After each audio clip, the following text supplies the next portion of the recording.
أعوذ بالله من الشيطان الرجيم بسم الله الرحمن الرحيم إن الله وملائكته يصلون على النبي يا أيها الذين آمنوا صلوا عليه وسلموا تسليما اللهم صل على سيدنا محمد وبارك وسلم صلوا عليه صلاة وسلام عليك سيدي يا رسول الله صلی اللہ تعالی علیہ وسلم. پڑھے بسم اللہ الرحمن الرحیم. بسم اللہ دخلت وعلیہ توکلت ونویت سنت الاعتکاف. بسم اللہ الرحمن الرحیم. یا بنی اقم الصلاة وأمر بالمعروف ونهى عن المنکر واصبر على ما أصابك ان ذلك من عزم الامور. اے میرے بیٹے نماز برپا کر اور اچھی بات کا حکم دے اور بری بات سے منع کر اور جو افتادہ دشمن پڑے اس پر صبر کر، بے شک یہ ہمت کے کام ہے. حضرت لقمان حکیم کی حکمت بھری باتیں اور ان کے بیٹوں کی نصیحتیں آپ سن رہے ہیں. حضرت لقمان حکیم آج اپنے بیٹے کو اعمال کی طرف نصیحت کر رہے ہیں. اس سے پہلے عقیدے کے بارے میں بتایا، کہا اے بیٹا کبھی شرک نہیں کرنا، ایک اللہ کو ماننا، اس کی عبادت کرنا. یعنی پہلے عقیدے کے بارے میں حضرت لقمان حکیم نے بیٹے کو کہا، اب عمل کی طرف آ رہے ہیں. اس لیے کہ انسان کے پاس اگر عقیدہ ہوگا، ایمان ہوگا تو سارے اعمال اس کے کام آئیں. ورنہ اگر انسان کے پاس ایمان اور عقیدہ نہ ہو، انسان ڈھیروں عمل کر ڈالے لیکن قیامت کے دن کوئی فائدہ نہیں ہو. کیوں؟ ان کے پاس ایمان نہیں. سب سے بڑی دولت وہ دولت ایمان. ساری دولت یہی رہ جائے گی لیکن ایمان کی دولت دنیا سے ساتھ بھی جائے گی. لہذا ایمان کی ہمیں پہلے فکر ہو، پھر اعمال کی. آج ہوتا کیا ہے، ہم کسی کے اچھے اعمال دیکھیں نہ اسے اور کتنا نیکار ہے، اس کے پیچھے دوڑنا شروع کر دیں، لیکن یہ نہیں دیکھتے اس کا عقیدہ کیسا ہے، اس کا ایمان کیسا ہے. جیسے کچھ لوگوں کا ذہن ہے یار نمازی تو کہیں بھی پڑھ لے. اچھا نماز کہیں بھی پڑھ لے. صحابہ نے تو کہیں بھی نماز نہیں پڑھ لی تھی، تابعین نے کہیں بھی نماز نہ پڑھ لی تھی. کہیں بھی نماز نہیں پڑھنا ہے. نماز اسی کے پیچھے پڑھنا ہے جس کے دل میں عشق رسول سمجھنا رسول کی محبت ہو. ورنہ داڑھیاں تو حضرت مولا کائنات کا قاتل عبد الرحمن بن ملجم کی رکھا. اتنی بڑی داڑھی اور حافظ قرآن تھا. اس نے جس نے شہید کیا مولا کائنات علی مرتضیٰ، عبداللہ بن عمر بھی، یہ سارے لوگ مجھ جیسے ایمان کے پیچھے نہیں، حضور کے پیچھے نماز پڑھنے والے، لیکن ایمان کی دولت ان کے پاس نہ تھی، وہ سب کچھ بیکار. تو سب سے پہلے انسان کو فکر ہونا چاہیے کہ اس کا ایمان اچھا، ایمان مضبوط ہو، تب جا کے عمل کام آئیں گے. ورنہ تو چاہے اتنے چلے کر لو اور چاہے اتنے بھی عبادتیں کر لو، سر پٹک پٹک کے کالا کر ڈالو، بتا کوئی فائدہ. پہلے ایمان اور عقیدہ یہ ضرور. آج اس آیت کریمہ میں حضرت لقمان حکیم نے اپنے بیٹے کو کہا بیٹا نماز قائم کر. نماز کی سب سے اہم عبادت کرنا، سب سے کامل ترین عبادت کرنا، سب سے افضل عبادت کرنا. کہ اس نماز کو کبھی نہ چھوڑ، ہمیشہ پابندی کے ساتھ پڑھو. نماز کو اپنے سینے کے اندر مضبوطی سے اس کی محبت کو بٹھا لے اور کبھی بھی نماز کو نہ چھوڑ. صرف فرمایا چونکہ نماز کے حوالے سے بہت ساری باتیں گزشتہ درس میں بتا چکا ہوں. پھر دوسری بات فرمایا بھلائی کا حکم دے اور برائی سے روک. بھلائی کا اس دور کے اندر حکم دینا تو پھر بھی ایک آسان، لیکن برائی سے روکنا یہ بہت مشکل. آج کچھ لوگوں نے صرف بھلائی کا حکم دینے کا ٹھیکہ رکھا ہے، برائی سے نہیں روکا کیونکہ اس میں بھلائی ہے. کوئی نماز پڑھا تو ٹھیک ہے پڑھے نا، لیکن کوئی گناہ کر رہا ہے اس گناہ سے روکنا نہیں ہوتا. میں بتا رہا ہوں نا، آج یہاں شادیاں ہوتی ہیں، بڑے بڑے دیندار اپنے آپ کو کہلانے والے ذمہ دار حضرات، ان کے سامنے وہاں شادیاں میں ڈانڈیا رش ہو رہا ہے، ناچ گانا ہو رہا ہے، بس دوسرے سائڈ بیٹھ کے بس کھانا کھا رہے ہیں، صرف اس لیے کہ وہ ہمارا رشتہ دار ناراض نہ ہو۔ کہیں کسی کو چندہ لینا ہوتا ہے، وہ اگر اس کو میں اگر برائی سے ہوتے کہ چندہ دینا نہ چھوڑ دے تو چندہ دھندے کی طرح بنا لیتے ہیں، سمجھے نا؟ بتانا یہ کہ بھلائی کا حکم تو دینا ہے، ساتھ ہی ساتھ برائی سے بھی روکنا ہے۔ اور اس سب سے پہلے کام لقمان حکیم کیا کہہ رہے ہیں؟ اپنے گھر سے حکم دینا ہے۔ ابراہیم علیہ السلام نے گھر میں پہلے حکم دیا ہے، بیٹا نماز پڑھا کر۔ آقا نے کیا کہا؟ بیٹا جب 7 سال کا ہو جائے بچے تو اس کو نماز پڑھنے کا حکم دو، نماز پڑھو نماز پڑھو۔ 10 سال کا ہونا نہیں پڑھتا اس کی دھلائی کرو، مارو زبردستی، تاکہ بالغ ہونے سے پہلے نماز کی محبت اس کے دل میں بیٹھ جائے اور پکا نمازی بن جائے۔ کسی کو ڈائریکٹ نمازی نہیں، اس کی پریکٹس آ گئی اتنے دن کروائی جاتی ہے تب جا کے نمازی بنتا ہے۔ تو کہا نماز کا حکم دو۔ پھر فرمایا لقمان حکیم نے بیٹے کو کہا بیٹا جو تجھ پر افتادہ پڑے، جو معاملات پیش آئے اس میں صبر کر۔ یاد رکھیے دنیا جو ہے نا ایک چیلنج ہے، ہم تو زندگی گزار رہے نا ایک چیلنج ہے۔ اب ظاہر سی بات ہے، آقا علیہ السلام نے فرما دیا نا کہ دنیا مومن کے لیے قید خانہ ہے اور کافر کے لیے جنت، کافر کے لیے جنت ہے۔ پھر بھی آپ سوچے دنیا کے اندر جیل خانے میں، لیکن پھر بس کھا رہے ہیں، پی رہے ہیں، سو رہے ہیں، سب تو کر رہے ہیں، کوئی کمی؟ جیل خانے میں اتنی فیسلٹی مل رہی بہت بڑی بات، ورنہ جیل جو لوگ جا چکے جانتے ہیں جیل میں کیسے کیسے معاملات پیش آتے ہیں۔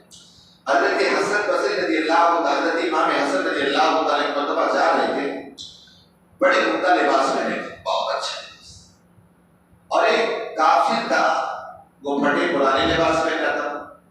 وہ کافر حضرت امام حسن رضی اللہ عنہ سے کہنے لگا کہ تمہارے نانا جان نے کہا ہے نا کہ مومن کے لیے دنیا کا ایک کھانا ہے اور کافر کے لیے جنت ہے، تمہیں جنت میں اتنا پھٹا پرانا لباس پہنے ہو اور تم اتنے اچھے لباس پہنے ہو۔ امام حسن سے سوال کیا، کیا سوال سمجھے نا؟ کیا کہا؟ آپ کو قید خانے میں رہ کر اتنا اچھا لباس پہنے اور میں جنت میں رہ کر دنیا میں رہ کر اتنا پھٹا پرانا لباس۔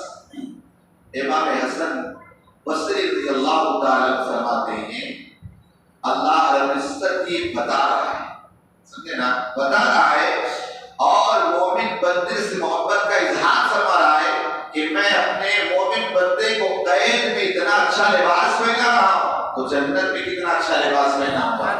اور کہا تجھے بتا رہا ہے کہ تو دنیا کی جنت میں اتنے بڑے پرانے لباس ہے، جہاں تک کتنا گھٹیا تجھے لباس پہنا جائے، تجھے کتنا گھٹیا لباس پہنایا جائے۔ تو دنیا جو ہے نا ایک چیلنج ہے، سمجھے نا؟ ہر طرح یہاں اتنے بیٹے نا، اگر جس سے پوچھو نا وہی کہے گا اس سے زیادہ پریشان کوئی نہیں، سب کو لگے گا یار اس سے اچھا یہ، وہ سوچے گا اس سے اچھا یہ، سمجھے نا؟ آپ میرے بارے میں سوچ رہے ہوں گے یار حضرت سے اچھا کیا کون ہو سکتا ہے، ماشاء اللہ درس دے رہے ہیں، یہ رہے نماز پڑھاتے ہیں، مسجد میں رہتے ہیں، سمجھے نا؟ ٹھیک ہے، میں سوچتا ہوں یار دیکھیں ماشاء اللہ کتنے اچھے بزنس مین ہیں، یہ نوکری کرتے ہیں، ان کو ٹینشن نہیں کسی کا، یہاں نماز میں تھوڑی غلطی ہو سب فٹ سے چہرہ دیکھنے لگیں، سمجھے نا؟ اب ایک امام اس وقت کتنا پریشر ہو جاتا ہے، سمجھے نا؟ میں اپنا ٹینشن میں آنا والوں اپنا ٹینشن میں آنا، لیکن یہ نہ سمجھنا کہ میں یار سب سے زیادہ ٹینشن میں نہیں ہوں، سب سے زیادہ پریشان ہوں، یہ حال ہے، سمجھے نا؟ نہیں، مجھ سے زیادہ پریشان آپ سے زیادہ میں، سمجھے نا؟ اس سے زیادہ وہ، یہ دنیا کے اندر سسٹم ہی، دنیا ایک چیلنج ہے، بغیر چیلنج کی کوئی چیز نہیں ہوتی۔ آپ کو بتایا تھا شاید یاد بھی ہوگا، موسیٰ علیہ السلام کے پاس وہ آیا تھا بندہ، کہنے لگا موسیٰ علیہ السلام میں بڑا پریشان، بہت پریشان ہوں، آپ دعا کرتے اللہ تعالیٰ مجھے مالدار بنا دے، مال آ جائے۔ موسیٰ علیہ السلام کو تسلیم نے کہا تیرے لیے اسی میں بھلائی، کہا نہیں میں بہت پریشان موسیٰ، اس سے زیادہ زمانے میں کوئی پریشان نہیں۔ موسیٰ علیہ السلام کو تسلیم نے کہا ٹھیک ہے، حضرت خضر علیہ السلام آنے والے ہیں، اس سے کہنا وہ جو کہیں گے ٹھیک۔ حضرت خضر علیہ السلام سے ملاقات ہوئی، خضر علیہ السلام نے کہا تو کیسا بننا چاہتا ہے؟ جا تو پورے مارکیٹ میں گھوم اور گھومنے کے بعد جو تجھے سب سے اچھا انسان لگے آگے اس سے کہنا میں اسی کی طرح دعا کروں گا تو اسی طرح بن جائے، ٹھیک ہے؟ میرا بازار میں ایک ایک کو دیکھا سب کو ایک طرف سے دیکھا، سب کو دیکھا، ایک ایک کر کے سب کو دیکھتا رہا، ایک آدمی پر اس کی نگاہ چل گئی، وہ تھا سونا جو سونی جو تھا نا، اس کے 3 بچے تھے، سمجھے نا، مست یہ تھا اس کا بہترین مکان بھی، ساری چیزیں، اتنا مال بڑا، بچے ماں آگے پیچھے لگے، ابو کیا کرتا وہ یہ کرتا، اس سے اچھی زندگی کسی کی۔ آیا دوسرے دن کا خضر علیہ السلام جو اس بازار میں سونے کی دکان ہے، سونے والا، میں اس کی طرح بننا چاہتا ہوں۔ کہا ٹھیک۔ جب اس سے ایک مرتبہ پوچھ گیا پہلے کہ کیا میں تیری طرح بن جاؤں؟ وہ آیا، آنے کے بعد اس سونے سے پوچھنے لگا، کہا بتاؤ تمہاری زندگی کیسے گزر، کیسے تمہارے حالات گزرے؟ کہا بھائی صاحب دنیا میں مجھ سے زیادہ کوئی پریشان نہیں، دنیا میں سب سے زیادہ پریشان نہیں ہوں۔ کہا کیا دن بچے آگے پیچھے لگے، سمجھے نا، آگے پیچھے لگے رہتے ہیں، کیا خدمت کرے کیا کرے، اور اتنا سونا بھرا، یہ بھرا، مکان، ساری چیزیں، سب کچھ، آپ سے زیادہ پریشان کوئی نہیں، کہا کیسے؟ کہا بھائی صاحب یہ جو 3 ہے نا، یہ میرے بیٹے نہیں، ایک میرے سالے کا، ایک بھائی کا، ایک بہن کا، یہ تینوں میرے مرنے کا انتظار کر رہے کہ مر جاؤں اور پورا مال ہڑپ کر، سمجھے نا، اور مجھے مارنے کے نہ جانے کیسی کیسی کوششیں کرتے ہیں سب کچھ پانے کے لیے، لہذا دنیا میں مجھ سے زیادہ پریشان کوئی نہیں۔ خضر علیہ السلام سے ملاقات ہوئی، کہا خضر علیہ السلام نے کہا سونے کی طرح بننا، کہا نہیں میں اپنے ہاتھ میں اچھا ہوں، سمجھے نا، تو لہذا یہ دنیا ایک چیلنج ہے، یہ کوئی نہ سوچے اس سے زیادہ۔ مان لو آپ سامنے بیٹھے ہیں، اس میں کوئی ایسا بندہ گھریلو اعتبار سے پریشان ہے، کوئی ہے مال کے اعتبار سے پریشان ہے، کوئی ہے جسم کے اعتبار سے پریشان ہے، کوئی جسم اور مال دونوں کے اعتبار سے پریشان ہے، ہر اعتبار سے، لیکن ہاں یہ سوچنے کو جو ہوتا ہے وہ میرا رب کرتا ہے، اور جو ہوگا وہ اچھا ہی ہوگا، سمجھے نا۔ حضرت عمر رضی اللہ تعالیٰ یہی کہتے تھے کل کیا ہونے والا مجھے نہیں پتا ہے، مجھے بھلائیاں پہنچیں گی یا تکلیفیں پہنچیں گی، لیکن جو ہوگا وہ اچھا ہوگا، سمجھے نا، جو ہوگا اچھا ہوگا۔ یاد رکھیں کہ دنیا ایک چیلنج ہے، اس کے اندر آپ کو کبھی خوشی کبھی غم، کبھی ٹینشن، کبھی کچھ، سمجھے نا۔ آپ دیکھیں ہمارا جب خبیر ہی تیار کیا گیا تو کیا ہوا، 39 ڈیز وہاں پر غموں کی بارش ہوئی، سمجھے نا، غموں کی بارش ہوئی، اور ایک دن سے خوشی کی بارش ہوئی۔ اسی وجہ سے انسان اپنی زندگی میں ٹینشن میں زیادہ خوش کم ہے، خوشی غمی تو لگی رہتی ہے، سمجھے نا، خوشی غمی لگی رہتی ہے نا، نہ کوئی خوشی ہمیشہ دنیا میں رہے گی، نہ کوئی غم دنیا میں ہمیشہ رہے گا، خوشی بھی آئے گی جائے گی، اور غم بھی آئے گا جائے گا۔ جیسے بتایا تھا نا کہ بادشاہ نے کیا کہا تھا وزیر کو، کہا یار کبھی خوش ہوتا ہوں کبھی غم ہوتا ہوں، غم میں ہوتا ہوں تو کوئی ایسا مجھے وظیفہ بنا دے کہ جسے میں اگر خوشی ہو تو بہت زیادہ خوش نہ ہو، صبر کروں، اور ٹینشن میں آ جاؤں گا تو تب بھی صبر کروں۔ سمجھے کیا لکھا تو اس نے کہا دروازے کو اس کے تخت کے سامنے لکھ دیا، کہا یہ وقت بھی گزر جائے گا، یہ وقت بھی گزر جائے گا۔ اب بادشاہ نے بہت خوش ہوتا دیکھا یہ وقت بھی گزر جائے گا، اگر ٹینشن کا تب بھی لکھا ہوتا ہاں یہ وقت بھی گزر جائے گا تو ٹینشن میں تھوڑا تسلی ملتی ہے، ہاں کچھ دنوں بعد آسانی ہے۔ بہرحال یہ حضرت لقمان حکیم اپنے بیٹے کو کہہ رہے ہیں کیا یہ دنیا ایک چیلنج ہے، اے بیٹا جو بھی آئے اس پر صبر کر۔ اب جب یہ بات نصیحت کی حضرت لقمان حکیم نے اپنے بیٹے کو تو کہا بھائی اس طرح نہیں مانا، مجھے پہلے اس کو دکھاؤ، آزما کر کے دکھاؤ کہ جو ہوگا اچھا ہوگا، سمجھے نا۔ کہا چل بیٹا میرے ساتھ سفر، کہا مجھے میں نہیں کہہ رہا ہوں، ایک اللہ کے نبی نے مجھے یہ وصیت کی تھی، اس وجہ سے میں تجھے سمجھا رہا ہوں بیٹا جیسا بھی معاملہ پیش آ جائے دنیا میں صبر کرو، اس میں تیری بھلائی ہے۔ لقمان حکیم نے کہا چلو گھوڑا تیار کرو۔ اب دونوں گھوڑے پر سوار ہوئے اور اس نبی اللہ کی طرف چلنا شروع کر۔ ابھی راستہ طے نہیں کر رہے تھے کہ ایک مقام پر گھوڑا مر گیا۔ اب اس کے بعد گھوڑا مر گیا، آگے بڑھے نا، لقمان حکیم کے بیٹے کے پیروں میں پتھر چبھ گئے، کچھ پتھر گھس کے زخم کا بیٹھ گئے، وہیں پہ گر گیا بے ہوش۔ لقمان حکیم نے اپنے بیٹے کو سر کو اپنے جان میں اپنے رانوں میں رکھا اور رونے لگا۔ آپ کے آنسو آپ کے بیٹے کی رخسار پر گال پر پڑے نا، آپ کے ابا جان آپ نے تو کہا تھا جیسے بھی معاملات پیش آئے صبر کرنا، اور آپ کو ضرور ہے جیسے بھی حالات اللہ ڈالے اس کو صبر کرنا ہے۔ کہا گھوڑا مر گیا صبر کرے، کہا یہ مر گیا صبر کرے، کہا ابا جان آپ نے کہا اتنی تکلیفیں اٹھائیں اور آپ سے رو کیوں رہے؟ کہا بیٹا رونا تکلیف کی وجہ سے نہیں، یہ شفقت فطری کی وجہ سے۔ ظاہر سی بات ہے میں تیرا باپ کو تجھے تکلیف میں دیکھنا گوارا نہیں کرتا ہوں، باقی اس میں کوئی بھی ہے نا تکلیف اور ٹینشن لینے کے بعد لیکن اس سے بغیر آنسو آئے تو میرا بیٹا ہے تیرے زخم کو دیکھ کے برداشت نہ کر سکا، باقی اس مصیبت اور آسانی کی وجہ سے نہیں۔ آپ جہاں برتوں میں سامنے گاؤں میں دھواں اڑ رہا تھا، گاؤں میں دھواں کو اڑ رہا تھا، اس کے بعد اچانک گاؤں پورا نظر ہی نہیں آیا۔ تھوڑی دیر گزری باپ بیٹے کی دونوں کی گفتگو ہو رہی تھی، ایک گھوڑے پر سوار بندہ آیا، کہنے لگا آپ ہی لقمان کا ہاں، آپ ہی حکیموں کا ہاں۔ کہا اچھا ہوا آپ کا گھوڑا مر گیا، اچھا ہوا آپ کا گھوڑا مر گیا، اور اچھا ہوا آپ کے بیٹے کے پیروں میں تکلیف آئی، ورنہ آپ بڑی مصیبت میں گرفتار ہو جائے۔ کہا وہ کیسے؟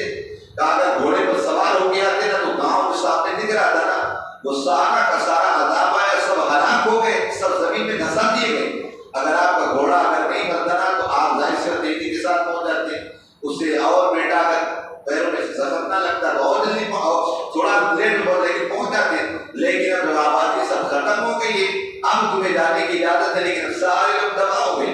کہا ایک چھوٹی چھوٹی مصیبتیں جو آئی اس کی وجہ سے اللہ تعالیٰ نے آپ کو بڑے عذاب سے بچا لیا، سمجھے نا؟ تو ایسی ہمارے ساتھ پریشان، ہر دن آپ دیکھیں ٹینشن، ایک چیلنج ہر دن آپ کو ملے گا۔ حضرت لقمان حکیم رضی اللہ تعالیٰ نے اپنے بیٹے کو کہا جو بھی تمہیں پائے، خوشی آئے غمی آئے، آج حال ہمارے لیے خوشی آتی ہے نا جتنا زیادہ پگلا جاتے ہیں کہ اللہ کی بنا، اور ٹینشن آ جائے تبھی پگلا جاتے ہیں۔ یاد رکھیں اگر کوئی ٹینشن آیا ہے نا تو گولیاں ٹکڑیاں کھا کے سونے کی ضرورت نہیں، اس ٹینشن سے ہمیں کیسے باہر آنا ہے اسی میں ڈھونڈنا ہے۔ کچھ ایسے ملتے ہیں نا ٹکڑی کھا کھا کے جو سو جاتے ہیں، دو چادر کھا کھا کے، نہیں یہ بردانی نہیں، یہ ہے کہ اس سے باہر آپ کو کیسے آنا اسے سوچنا ہے، کیسے ہمارے لیے سمجھے بات نا۔ اور وظائف ہیں اور بھی معاملات ہیں، لاحول کی کثرت کریں، بسم اللہ ونعم الوکیل کی کثرتیں کریں، اللہ تعالیٰ یقیناً مدد فرمائے گا۔ لیکن تکلیف آنے کے بعد سو جانا گولیاں کھا کھا کر کے کوئی بات سمجھے نا۔ ایک اور آپ کو بات بتاؤں، مولا کائنات علی مرتضیٰ رضی اللہ تعالیٰ فرماتے ہیں جب کسی کام میں آپ بہت کوشش کرو اور کام نہ بن پائے، ہوتا ہے نا بہت کوشش کرتے ہیں لیکن نہیں بن پاتا ہے، تو مولا کائنات علی مرتضیٰ فرماتے ہیں پھر اس کام کو اللہ کے سپرد کر دو، کہہ دو اے اللہ تو جانے سائڈ سے نکل جاؤ، اس کے بارے میں کوئی تذکرہ نہیں۔ مولا کائنات علی مرتضیٰ فرماتے ہیں جب تم اللہ کے اوپر چھوڑ دو گے نا تو تمہارا کام اس طرح ہوگا جو تمہارے لیے سب سے بہتر ہو، سمجھے نا۔ نہیں کام چھوڑ دو، اللہ تو جانے باہر نکل گئے، پھر تمہارا کام وہی ہوگا جو تمہارے حق میں بہتر ہو۔ تو کہا جو بھی دنیا کے اندر مصیبتیں آئیں گی مصیبتیں چھٹکارا نہیں، فرمایا ان ذالک من عزم الامور، ہمت معلوم کرنا آج ہم سے صبر تو نہیں ہو۔ صبر بولنا کا آسان ہے کہ بہت صبر کر لیا، اچھا بہت صبر کر لیے، اگر بہت صبر کر لیے ہوتا نا تو اس صبر کا جملہ تمہاری زبان پہ نہیں ہے۔ اس کائنات میں سب سے زیادہ صبر کرنے والا اللہ ہے، اللہ سے زیادہ صبر کرنے والا کوئی ہے؟ بولو۔ اب آپ سوچ رہے ہیں یار یہ کون سی بات ہے، اللہ تو اتنا خود مالک ہے وہ کیسے صبر کرتا ہے؟ اپنے دلوں سے پوچھو ذرا، آج ہماری جو مرضی ہو، ہمارے بیٹے ہماری مرضی کے خلاف کریں تو ہمیں کتنا غصہ آتا ہے، اور ہم کتنی اللہ کی مرضی کے خلاف صبح سے لے کر شام تک کتنے کام کرتے، تو اللہ کیا صبر نہیں کرتا، اوپر عذاب ڈال دیتا ہے۔ اس کے علاوہ میدانے لوگ اللہ پر کیسی کیسی باتیں بولتے۔ موسیٰ علیہ السلام نے کہا تھا نا اے مولا تبارک و تعالیٰ تو میرے لیے ایسی چیز بنا دے کہ مجھے کوئی برا بھلا کہے، مجھے برا بھلا کوئی کہی نہ کہے۔ اللہ نے کیا فرمایا؟ اللہ نے کہا موسیٰ جو چیز میں نے اپنے لیے نہیں بنائی تیرے لیے کیسے بنا؟ اللہ کو برا بھلا نہیں کہے، یار پانی برسنے کا ٹائم تھا، یار اللہ کو اپنے ساتھ ایسے ہی کرنا تھا، یار اللہ نے اس کے نوجوان بیٹے کو مان دیا، اللہ کو ایسا کرنا، نہ جانے ہم اللہ پر کیسے کیسے جملے بولتے۔ تو کائنات میں سب سے زیادہ صبر کرنے والا اللہ ہے، اور اس کے بعد کوئی اور نہیں، میرے اور آپ کے آقا جناب محمد رسول اللہ صلی اللہ علیہ وسلم۔ آپ سوچے ذرا جو بھی ہم کام کرتے ہیں اللہ کی نگاہوں سے میں وہ پوشیدہ آئے نہ اس کے محبوب کی نگاہوں سے، جو برے اعمال کرتے۔ آپ سوچیں ذرا، جب اگر آپ کا بیٹا اس کی کمپلین لے کر کوئی آئے تو آپ کو کیسا لگتا ہے؟ بڑا خراب لگتا ہے نا۔ آپ سوچیں جب فرشتے ہمارے اعمال لے کر کے حضور کی بارگاہ میں پیش کرتے ہوں گے، کیا آپ کی امتی نے یہ کیا، آپ کی امتی نے یہ کیا، تو آقا علیہ السلام کو کتنی تکلیف ہوتی ہے۔ لہذا صبر کیا اللہ نے کیا کرتا ہے، اس کے بعد اس کا محبوب، اس کے بعد دنیا کے اندر آج کا درس یہ ہے کہ صبر کرنا سیکھیں، جو بھی حالات ہیں اس سے نپٹنا سیکھیں۔ سمجھے نا، کوئی بہت سارے لوگ دنیا کے معاملات پیش آتے ہیں تو خوشی کر لیتے ہیں، خودکشی کرنا یہ اس کے لیے نجات کا ذریعہ نہیں ہے، آتم ہتیا کر لینا چھٹکارا نہیں، اس سے بڑی مصیبت میں آپ گرفتار ہو جاؤ گے، پھنس جاؤ گے۔ سمجھے نا، دنیا کی تکلیف آخرت کے مقابلے میں کچھ نہیں۔ اللہ پاک ہم سب کو کہنے سے زیادہ عمل کی توفیق عطا فرمائے۔ اللهم صل على سيدنا محمد وعلى اله وسلم صلى الله عليه وسلم